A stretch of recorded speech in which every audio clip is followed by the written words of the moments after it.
नमस्कार, बहुत स्वागत है आप सभी का इंडिया न्यूज हरियाणा पर। मैं हूं राजीव रघुनंदन। बीजेपी और हजका नेताओं में सांसद राव इंद्रजीत को अपनी अपनी पार्टी में मिलाने की होड़ जारी है।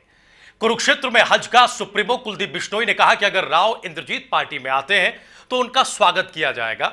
उधर रामविलास शर्मा ने राव इंद्रजीत के फैसले का स्वागत किया और कहा कि पार्टी के राष्ट्रीय अध्यक्ष उनकी तारीफ कर चुके हैं, जिससे साफ है कि बीजेपी नेता भी राव इंद्रजीत के लिए पलकें बिछाए हुए हैं।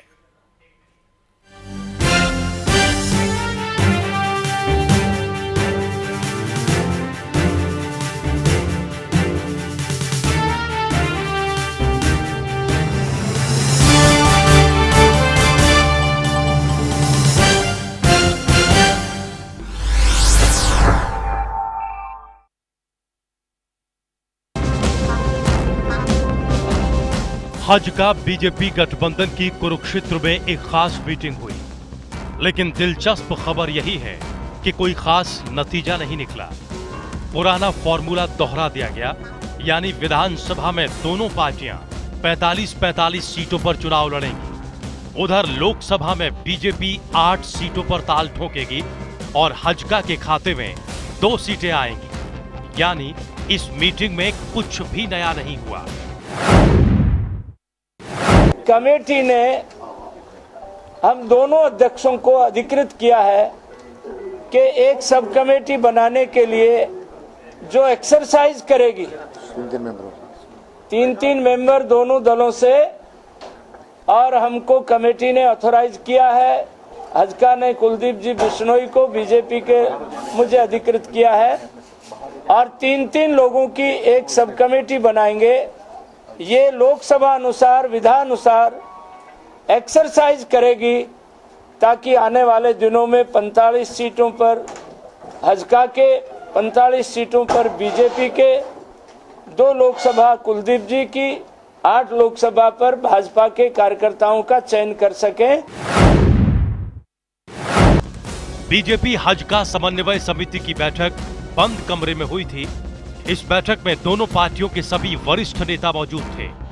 हजका अध्यक्ष कुलदीप बिश्नोई के मुताबिक दोनों पार्टियां अगले कुछ दिनों में तस्वीर साफ करेंगी। उन्होंने इनेलो से गठजोड़ के सवाल को पूरी तरह से नकार दिया। का बंटवारा हो, चाहे 45-45 सीट का बंटवारा हो, 90 सीटों पे भाजपा लड़ेगी, 90 सीटों पे हजका लड़ेगी, और 10 की 10 सीटों पे हजका भाजपा लड़ेगी। तो ये सिर्फ एक फॉर्मेलिटी है कि कौन से सीट पे किसके सिंबल पे लड़ रहा है, लेकिन कार्यकर्ता नेता मन से दोनों पार्टियों के अपने अपने इलाकों में पार्टी का जो भी नुमाइंदा होगा जिस पार्टी को, उसको जिताने में जी तोड़ मेहनत करेंगे।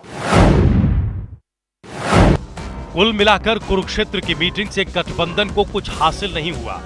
चाय कॉफी पीकर सभी नेता वापस लौट गए। ऐसे में कई गंभीर सवाल उठ रहे हैं। सबसे बड़ा सवाल यही है, हजका से गठबंधन पर बीजेपी में मतभेद हैं, तो सवाल ये भी कि क्या लोकसभा चुनाव विधानसभा का सिग्नल होंगे। तो लाख टके का एक सवाल ये भी कि इस बार मुख्य मुकाबला किस किस पार्टी के बीच होगा। कुरुक्षेत्र से राजीव अरोड़ा, इंडिया न्यूज हरियाणा।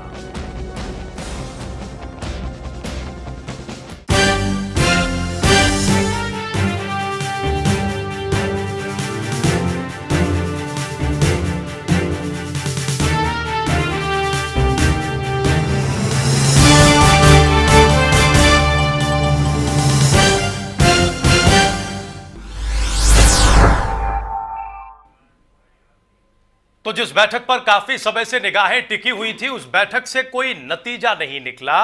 सीटों के बंटवारे का कोई फिगर जारी नहीं हुआ। यह जरूर हुआ कि दोनों राजनीतिक दलों के, बीजेपी और हजका के प्रदेश अध्यक्षों के, राष्ट्रीय अध्यक्षों के नेतृत्व में एक सब कमेटी बना दी गई, और अब यह अधिकार सब कमेटी को दे दिया गया कि वो क्या कुछ तय करते हैं। और इसी से ये कयास उठ रहे हैं कि बहुप्रतीक्षित जो बैठक थी उसमें सब कमेटी बनाने की जरूरत क्यों पड़ी।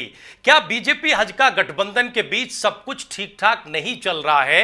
ये देरी क्या इशारा कर रही है, और बाकी राजनीतिक दल किस ताक में बैठे हुए हैं, हम इस मुद्दे पर चर्चा करेंगे। और हमेशा की तरह एक खास पैनल ये चर्चा करने के लिए हमारे साथ मौजूद है। हम अपने पैनल से आपका तारुफ करा दें। हमारे साथ स्टूडियो में जवाहर यादव हैं। जवाहर यादव बीजेपी के प्रदेश प्रवक्ता हैं। बहुत स्वागत है यादव जी आपका। हमारे साथ तेजपाल शर्मा जी हैं, आप वरिष्ठ उपाध्यक्ष हैं हजका हरियाणा किसान सेल के। हमारे साथ संपत सिंह जी हैं, कांग्रेस पार्टी के वरिष्ठ नेता हैं, पूर्व मंत्री हैं। हमारे सहयोगी शक्ति परमार हमारे साथ स्टूडियो में हैं। हमारे वरिष्ठ सहयोगी केवी पंडित जी भी हमारे साथ स्टूडियो में हैं। हम इस चर्चा में कई सवाल उठा रहे हैं हजका बीजेपी गठबंधन को लेकर। सवाल नंबर 1, कुरुक्षेत्र की बैठक में कोई नतीजा क्यों नहीं निकला? आखिर सब कमेटियों की जरूरत पड़ी क्यों?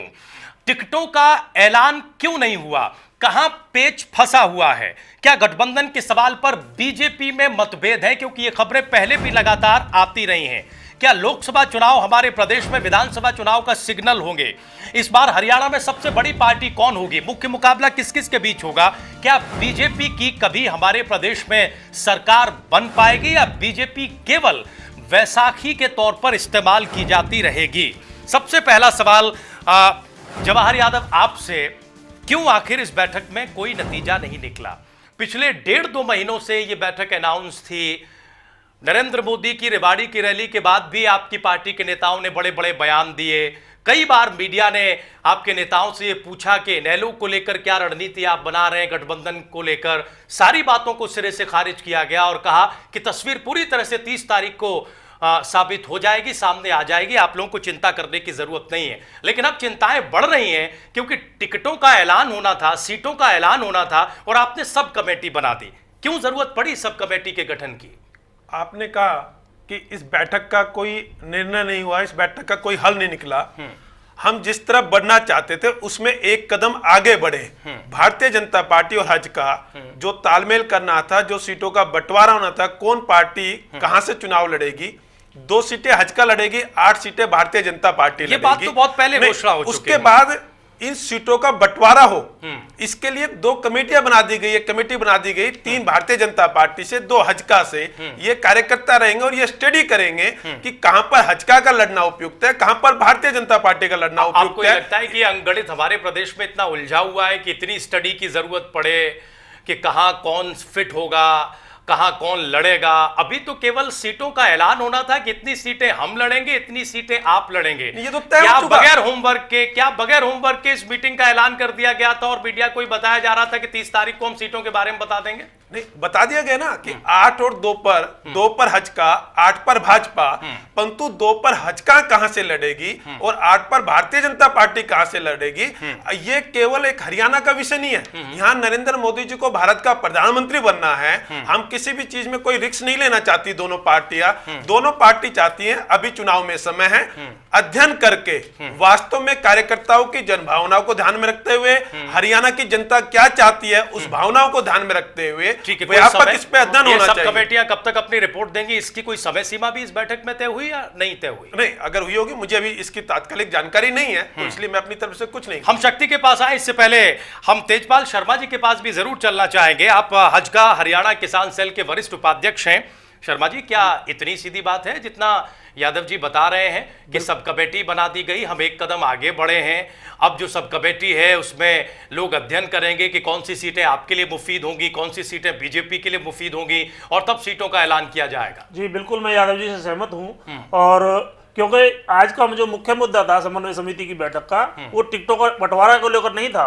उसका मुख्य मुद्दा यही था कि हम लोग इस तरीके की कमेटी का गठन करके पूरे हरियाणा का सर्वे करें और उसमें, क्योंकि दोनों पार्टियों के पास अच्छे कैंडिडेट्स हैं जो चुनाव लड़ने के लायक है, लेकिन उनके अंदर जो सबसे ज्यादा जिताऊ कैंडिडेट्स हैं उनकी जांच के लिए कमेटी बनाई गई है। ये बात शर्मा जी अब निकलकर सामने आ रही है। कैमरे पर ऑन रिकॉर्ड रामविलास शर्मा जी का ये बयान है कि 30 तारीख की बैठक में स्थिति पूरी तरह से साफ हो जाएगी कि गठबंधन किन किन सीटों पर कैसे कैसे चुनाव लड़ेगा। ये आप जो कह रहे हैं वो नई बात सामने आ रही है। सर, स्थिति तो बिल्कुल स्पष्ट है कि 2 सीटों पे हजका लड़ेगी, 8 पे कौन सी सीटें होंगी? लेकिन सीटों के लिए यही जो मामला सामने आया है वो यही है कि कैंडिडेट्स दोनों पार्टियों में बहुत अच्छे कैंडिडेट निकल के सामने आ रहे हैं। ठीक है, तो उनके शर्मा जी रहिए आप हमारे साथ, हम संपत जी का रुख करेंगे, लेकिन उससे पहले शक्ति परमार की एक टिप्पणी जरूर चाहेंगे।